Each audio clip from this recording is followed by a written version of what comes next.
Eh ben, bonjour. Donc, on va faire la trilogie.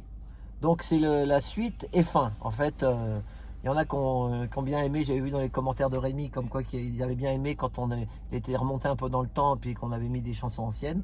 Donc, moi, j'ai le DVD, les chansons de l'histoire, 1930-1934. Donc, on va faire ça en 3 fois, 3 petits films de 5-6 minutes. Pour ceux que ça intéresse, c'est l'histoire. Hein. Il y a encore des belles musiques et des beaux discours. Voilà.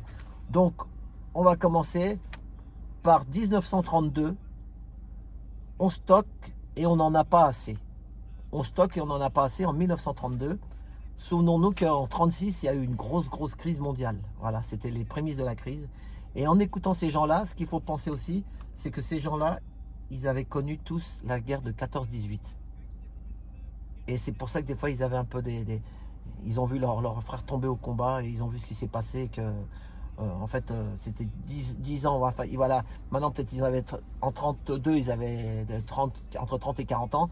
Mais en 14-18, ils avaient 20 ans, quoi. Donc, écoutons bien les paroles. Pour moi, vraiment, ça me parle parce que c'est l'histoire de France. Voilà.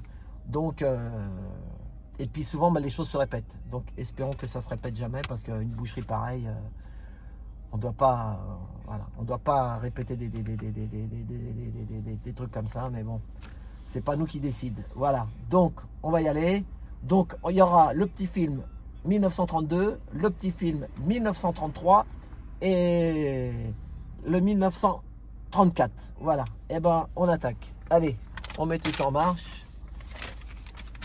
Voilà, allez. Donc Rémi, vas-y, tu vas filmer la route.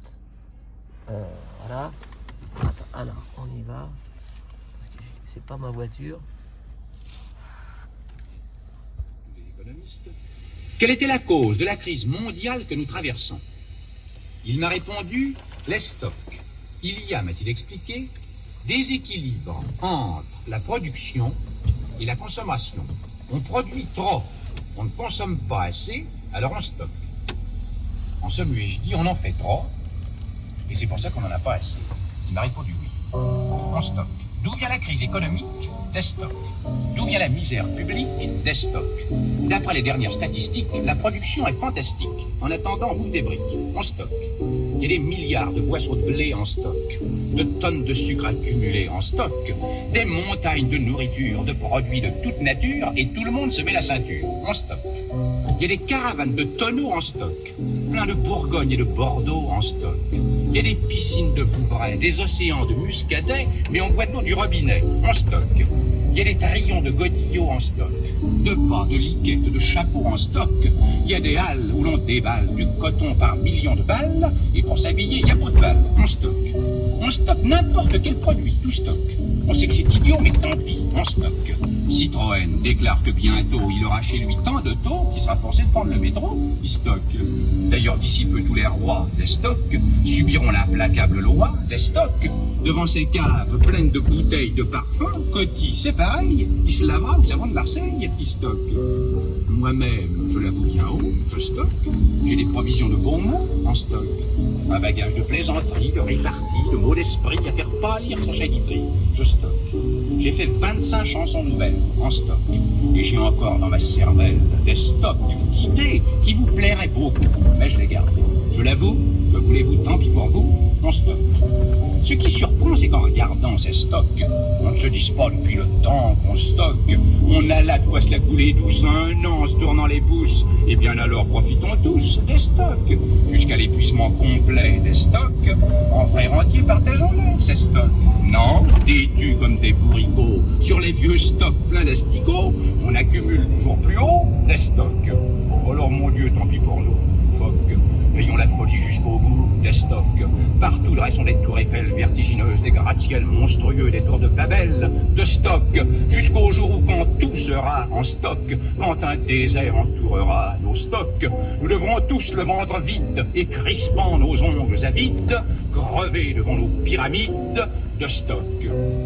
alors le temps se chargera des stocks. Peu à peu le sable enfouira les stocks. Et peut-être qu'un jour viendra où, traversant ce Sahara, un général rencontrera 3 stocks. Et qu'à ces hommes rangés devant les stocks, il s'écrira en désignant ces stocks d'une bêtise sans exemple. 40 siècles vous contemplent du sommet de ces anciens temples, les stocks.